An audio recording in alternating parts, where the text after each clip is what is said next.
One of the reasons you want to be selling your selling your losers and hanging on to your winners is this. If you consistently sell winners, sooner or later, all that's going to be left in your portfolio will be the dogs, the losers, the ones which went down a year ago, 2 years ago, 3 years ago, and you're hanging on in there thinking it's got to be worth at least what I paid for it. So it's only a question of time before it comes back. Well, if you do that, you'll ultimately have this huge portfolio of losers, and how's that going to look? How's that going to look to your accountant, to your wife, to your family, to your friends, and to you?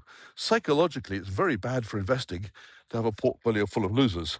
So I prefer, when it comes to things which are stocks which are down, I'm not saying systematically sell them, but I try and find a reason why I should sell them rather than try and find a reason why I should buy more. Now, there have been occasions where I've said, this doesn't make any sense. The stock has to be higher, should be higher, and I've bought more. But that should be the exception, not the rule. If you constantly buy more of stocks which are losing, all you're doing is increasing the value of your losing holdings, because then it's no matter if you have something which is half price and you buy more, you're still down on the average position. You're still down 25%. Just doesn't make sense. Whereas if something is up and you buy more, no matter how much you buy, you're going to be always in profit on your average cost. Clive Thompson says, smart investing is about survivability, not predictions. Focus on cash flow, diversification, and holding winners while cutting losers. Avoid overtrading. Use the 33% rule. Own gold, silver, and real assets outside the system as insurance. The premium is peace of mind. Thanks for watching. Give a thumbs up and subscribe to Fine Metals for the latest insights. I don't need to be right all the time. I just need to be right enough to stay in the game. Now, for me, the biggest single component of portfolios, or at least my portfolio, is equities. So I'm going to talk about equities and how to choose them and how to choose them wisely in a way which makes the portfolio go up. Now, this is not about picking the best equities or the top tips or the hottest stocks on the planet. This is about building a portfolio of stocks which will still be there when we get to the other side of a currency reset or a default or recession or depression, or whatever might come at us. So I'm talking about building a portfolio which will survive, which will grow, in my opinion. Obviously, this is not investment advice, by the way. So nothing I say here should be treated as investment advice for you personally. Everybody should have their own financial advisor before they make any decisions and do their own research. Half a century ago, when I started investing, and I've now learned to avoid them. One of them is overtrading. I do not trade. I'm not a professional investor. I'm not an investment advisor. I buy stocks because I think they have some quality features, like they're not too indebted, or they've got a product which we'll always need, and they're making a profit out of it. But second guessing what a stock's going to do based on the latest bit of news is a recipe for disaster. So after I buy a stock, I don't even look at it for another 12 months. Every company during the course of a year will have some good news and bad news and good news again and bad news again. And if you constantly watch the news, you might find yourself very tempted to trade on the back of that news. Oh my goodness, they've just announced that their assets in Bolivia have been confiscated. That's going to be bad. I better sell the stock. Oh, wonderful. They've been granted the assets back again in Bolivia. That's good news. I better buy the stock. And you get in, out, in, out. And of course, you get whipsawed by the cost of trading there, as well as on the price, because the price will always be higher after the good news, always lower after the bad news. So if a company's good enough to buy on day one, yes, things might change. There might be some bad news, but I don't look at it. Otherwise, it will whipsaw me, or there's a danger it would whipsaw me into being tempted to sell it. And then later on, I hear some good news about a company, I'm whipsawed back into buying it, and I end up with far too many trades. And in my experience, constantly reading the headlines leads to poor decisions. Remember that. Companies have to produce cash. So it's not just profits. Profits can come from owning a lot of ore in the ground if you're a mining company, and then the gold price goes up and you say, oh, well, that ore's worth more. I'll raise the value of that ore.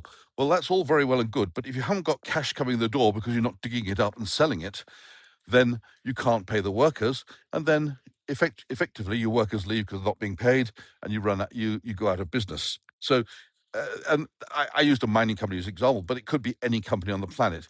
You need to make sure the companies either do have current cash flow positive, or that they will have, or they've got large credit lines with the banks which allow them to keep going until they become cash positive. So there's nothing wrong with having debt, but it's got to be manageable according to your profits and your cash flow. After a year, and at least a year, it can be a lot longer, I might be reviewing my portfolio and looking at what I own and what I should be doing. And I ask myself one question about every stock in the portfolio. Would I buy it today at the current price? Now, that's got nothing to do with what the price was last week, last year. It might be higher, it might be lower, doesn't matter. I'm saying if I didn't own it, would I buy it today at the price I see today?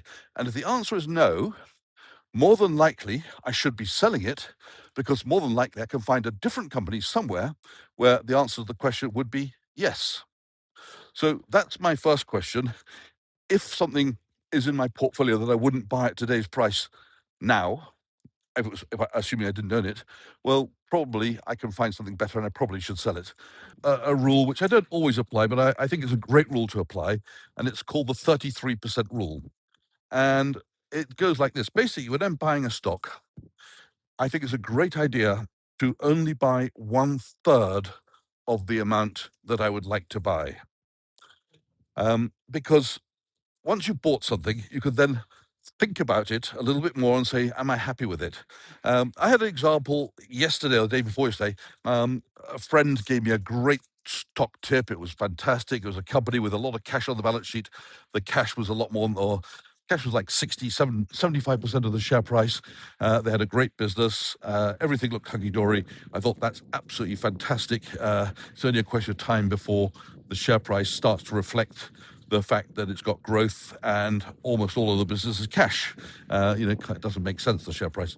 So I bought in fact, I bought less than 1/3 of a position. I bought a small position in it just to see how I feel, with the intention of coming back and having another look in a few weeks.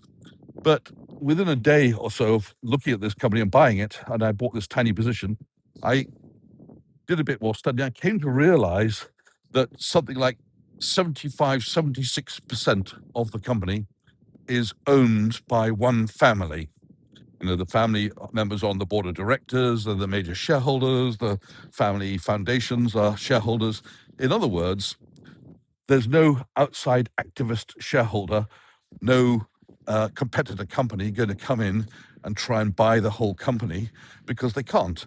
This company is heavily controlled by a single family who've obviously had it for, I think when I looked it up, was something like since the 1960s. One of the things about having a portfolio which survives, as opposed to getting the best and top company, is to make sure you have diversification in every sense of the word. So I diversify by investment style.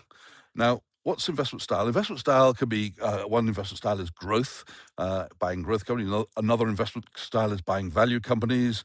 Another investment style is buying quality companies. So I go for multiple investment styles in my portfolio. I say, okay, today let's say I'm going to put 10 stocks into the portfolio.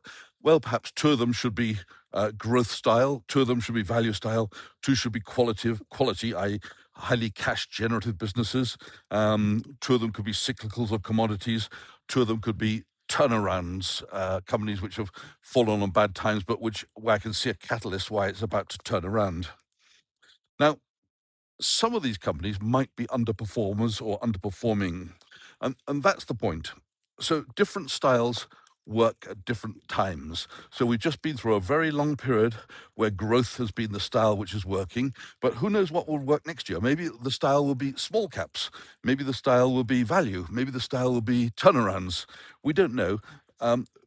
So you don't need to sort of say, I'm only going to buy this ETF because they've done very well in the last 5 years, because there's no guarantee that that ETF's style will continue to work next year. You need to mix it up and be in lots of different styles. We live in this world where you almost have to ask permission to use your own assets. So I think everybody should own some stuff outside. Now, there's all kinds of things you can own outside. We've got property, commodities, precious metals, gold and silver, of course, platinum as well, and maybe even palladium. Um, Whatever you can have outside of the financial system, make sure you have some assets. Now, it depends on your situation. It depends whether you have land. It depends whether you have lots of rooms in your home. If you only have a small storage space, well, gold coins could be a very good option, provided you can hide them safely or lock them up where they can't be found. But if you have a lot of space, well, perhaps you want to own animals on your land. Talking about with fields or something like that. If you have a home where you own the four walls as opposed to rented property, and not blocks of flats, you might be able to do home improvements. That's a good place to park your money. It adds to your wealth and it's outside the financial system. Some people say fine wine or bottles of whiskey could be a good way of saving. And I'm not going to say anything about Bitcoin, but certainly there's armies of people around the world who like to own some Bitcoin because they think that will be a great way of getting from one side of where we are now to whatever crisis befalls us on the other side. What those assets outside the financial system would be for each individual will vary according to his or her circumstances. I have a personal preference. I like gold and silver coins, but obviously the message is don't keep them in a place where someone could get their hands on them. Make sure they're locked up, perhaps in a bank safe or somewhere close to you where you can get your hands on them easily and quickly. And I know that there are plenty of solutions knocking around with people's gardens and things like that. I haven't buried any of mine in the garden, but some people have found solutions to do that. So yeah, gold and silver is a great idea. But I know a guy whose way of saving is in bottles of whiskey. In particular, his strategy is to find distilleries which have gone out of business and then hunt down the bottles of whiskey from that distillery. He's believing that because there'll never be any more bottle of whiskey from those out of business distilleries, that those bottles will hold their value better than bottles of whiskey from ones which are still producing. You're not buying, if you're buying coins, physical coins as heirlooms to pass down to your children and your grandchildren, and like the parachute which you're keeping for the worst case scenario, you shouldn't care that you're paying something extra. It's like paying the insurance on your house. You don't expect your house to burn down, but you still pay the insurance premium. Same thing with silver coins. You don't expect to need them. You don't expect some emergency to occur, but just in case, you're paying that premium. And it's not a lot of premium to pay for the peace of mind of know you've got something which is outside the financial system.